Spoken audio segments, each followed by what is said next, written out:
Hi, and welcome to the turbulent world with me, James M. Dorsey, as your host.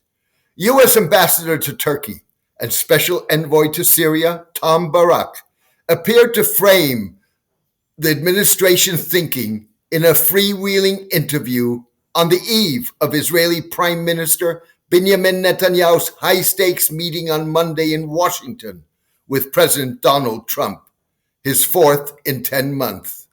The two men's discussions will focus on a 21-point plan presented by Mr. Trump earlier in the week to Arab and Muslim leaders on the sidelines of the United Nations General Assembly in New York. Messrs. Trump and Netanyahu appear to have set out their positions in advance of the meeting, suggesting that harsh words could be exchanged.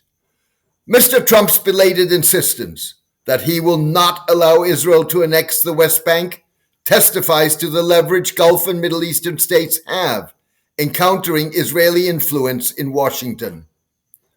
In a defiant and belligerent address to the UN Assembly, Mr. Netanyahu pushed back, insisting that Israel needed to continue fighting and rejecting the notion of an independent Palestinian state, but stopped short of responding to Mr. Trump's ban on annexation, or aspects of the Trump plan, details of which remain elusive. Even so, going by his speech, Mr. Netanyahu is in no mood to compromise.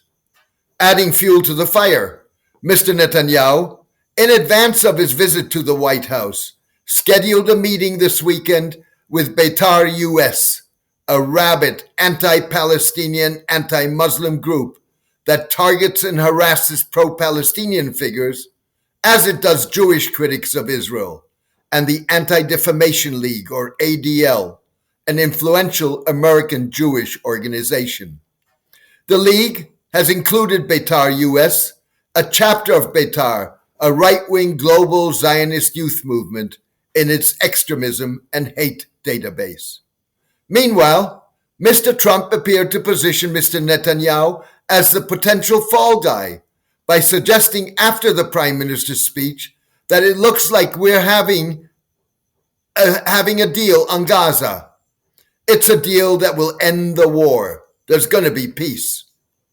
The little detail of the Trump plan that is leaked suggests that significant implementation-related aspects could prove to be deal breakers. Those aspects include which countries will contribute to an international stabilization force in Gaza that a U.S. military officer would likely command, how large a force is needed, and what will its mandate be. With Hamas having yet to comment on the plan, will countries contribute to the force if the group rejects the proposal, raising the specter of armed confrontations? What happens if Hamas maintains its refusal to disarm and to send its leaders into exile? What role will the West Bank-based internationally recognized Palestine Authority play? Will Arab and Muslim states contribute without an Israeli commitment to a two-state solution of the Israeli-Palestinian conflict? Who will head a transitional civilian administration in post-war Gaza? Is there a timetable for the withdrawal of Israeli forces from the Strip? If Mr. Netanyahu plays his cards true to form, he may want to appear to be cooperating with the plan, at the risk of alienating his ultra-nationalist coalition partners, while de facto attempting to derail its implementation. Indeed, Mr. Netanyahu may have little choice but to appear to be accepting Mr. Trump's plan, if he does not want to risk provoking the president's ire. Netanyahu's aides are trying to downplay the role of the Palestine Authority is expected to play in any future Gaza arrangement. The reason is clear. The issue contradicts everything the Prime Minister has promised his right-wing base, and a rapid path to ending the war could threaten his government's survival, said journalist Amos Harel.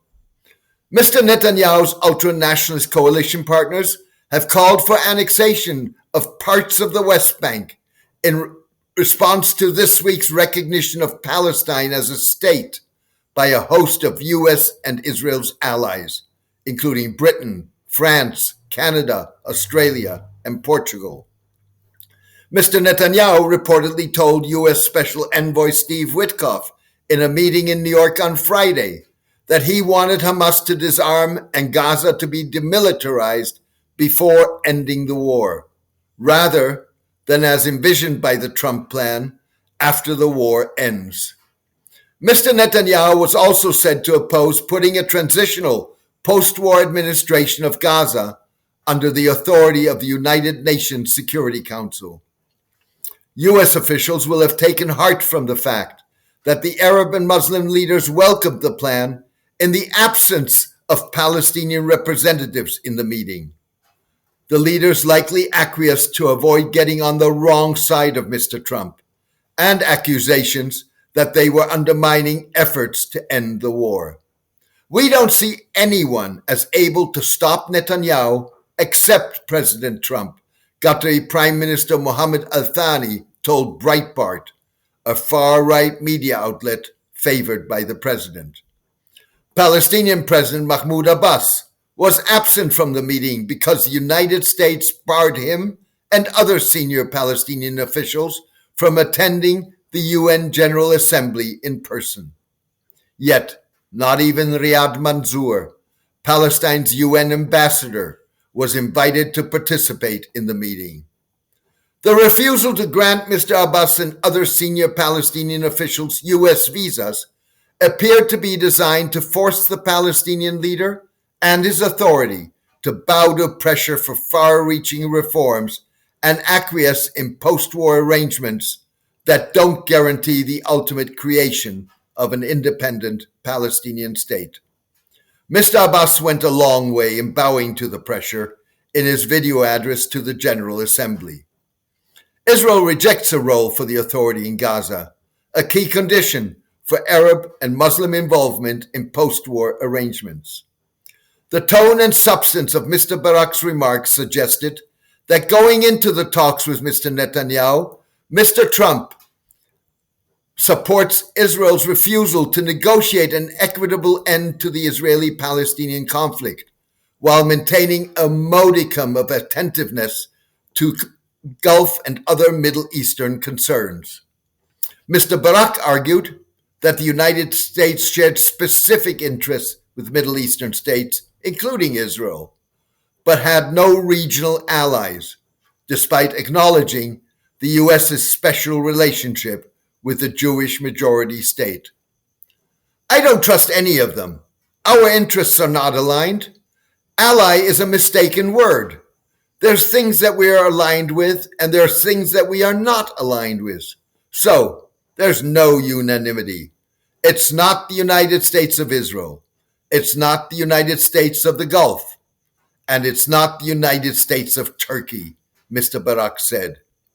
Even so, Mr. Barrack appeared to support Mr. Netanyahu's forever wars and rejection of an independent Palestinian state as a resolution of the Israeli-Palestinian conflict. Instead, the envoy propagated depopulation of Gaza, as advocated by Messrs. Trump and Netanyahu. Mr. Barrack suggested that a durable ceasefire in Gaza would not be possible. Ceasefire is not going to work, Mr. Barrack said, referring to a truce being a stepping stone to peace. The envoy suggested that the Israeli-Palestinian conflict could not be resolved as long as Palestinians insisted on remaining on their own land. This idea of everybody staying on their own land could go on forever. It's not about the land. It's about legitimacy. It's about relevance. You're taking away their identity, and that's not a good way to negotiate with anybody, Mr. Barrack said. Mr. Witkoff appeared to share that sentiment when he announced that Mr. Trump had presented his plan to the leaders of Jordan, Turkey, Indonesia, Qatar, Pakistan, Egypt, the United Arab Emirates, and Saudi Arabia. I think the plan addresses Israeli concerns, as well as the concerns of all the neighbors in the region, Mr. Witkoff said, omitting any reference to the Palestinians. Thank you for joining me today. The rise of artificial intelligence magnifies the importance of journalists with true expertise, top-notch sourcing, and historical depth. These journalists, like me, tell and analyze in-depth stories. Their goal is to enhance their readers' and listeners' ability to form informed opinions of their own. We don't just chronicle events. Our reporting and analysis are shaped by years of on-the-ground coverage, expertise, and historical knowledge. In my case, I have covered geopolitics, the Middle East, and the Muslim world for decades, having been based in multiple countries, including Israel, Egypt, Saudi Arabia, Iran, the UAE, Lebanon, Kuwait, and Turkey. Hard-hitting reporting and analysis that lets the chips fall where they may is even more critical in a world of brutal wars, unimaginable humanitarian crises, and increasing authoritarianism. That is the turbulent world with James M. Dorsey's mission since its inception 15 years ago. Thousands worldwide are avid readers and listeners of the turbulent world. Join them in helping to maintain and expand the column and podcast by becoming a paid subscriber. You can contribute by visiting jamesmdorsey.substack.com and choosing one of the subscription options. Thank you for your support and loyalty. Take care and see you soon.